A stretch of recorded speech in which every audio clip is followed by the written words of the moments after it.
अमेठी के आरिफ को ही क्यों भेजी गई नोटिस? प्रयागराज या सुल्तानपुर के सारस पालने वालों पर क्यों मेहरबान है सरकार? क्या वाकई अखिलेश का जाना आरिफ को पड़ा भारी? अचानक से क्यों बौखला गए वन विभाग के कर्मचारी? आज हम आपको ऐसे कुछ और सारस पालने वाले की तस्वीर दिखाएंगे जिसे देखने के बाद आप भी सवाल पूछ उठेंगे कि आखिर अमेठी के आरिफ पर ही कार्रवाई क्यों? आखिर और सारस पालने वालों पर वन विभाग की नज़र क्यों नहीं पड़ रही?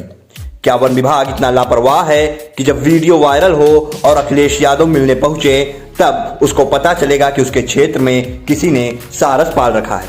हम आपको 3 तस्वीरें दिखा रहे हैं। पहली तस्वीर अमेठी के आरिफ की है, जिन्होंने घायल अवस्था में सारस का इलाज कराया और सारस उन्हें अपना दोस्त बना बैठा। दूसरी तस्वीर प्रयागराज की है।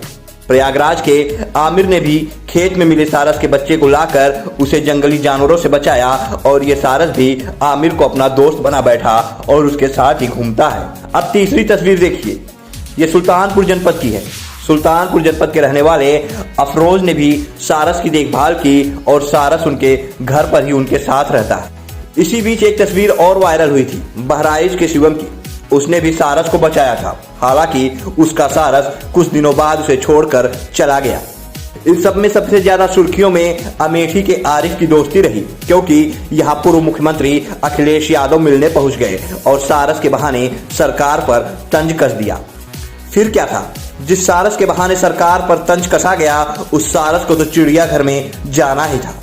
अगर ऐसा नहीं होता तो सिर्फ अमेठी के आरिफ ही क्यों, प्रयागराज के आमिर और सुल्तानपुर के अफरोज का सारस क्यों नहीं ले गए वन विभाग के लोग?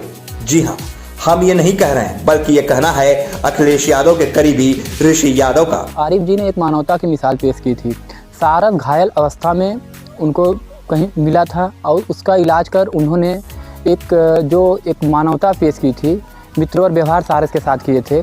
इसलिए सारस ने स्वयं आरिफ जी से अपना लगाव बढ़ा लिया था, क्योंकि वह घायल अवस्था में था और आरिफ जी ने उनकी मदद की थी।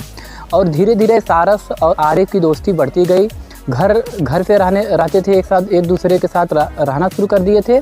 और हम आपको बताना चाहते हैं कि आप देखते हैं सोशल मीडिया के माध्यम से किसी भी वीडियो में आरिफ जी ने सारस को बना के नहीं रखा था। सारस स्वयं आरिफ जी के साथ उनका जो उन्होंने परोपकार किया था, उस वजह से सारस रहना शुरू कर दिया था। पहले 1.5 सालों से सारस आरिफ जी के पास था। उससे पहले उस पे कोई देख रेख नहीं कर रहे थे। कहाँ गई थी उस समय टीम?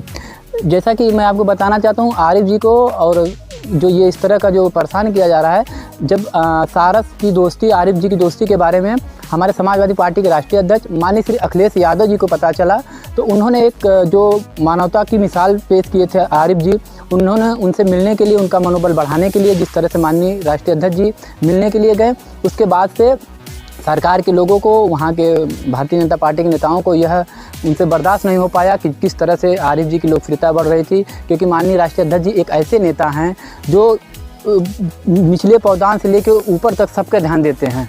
तो उन्होंने जिस तरह से आरिफ जी काम किए थे, उनका मनोबल बढ़ाने के लिए वो उनके पास गए थे।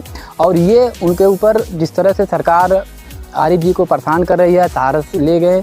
तो अगर राजकीय पक्षी सारस है तो हम लोग भाई उसका समर्थन करते हैं कि सारस राजकीय पक्षी पाला नहीं जा सकता।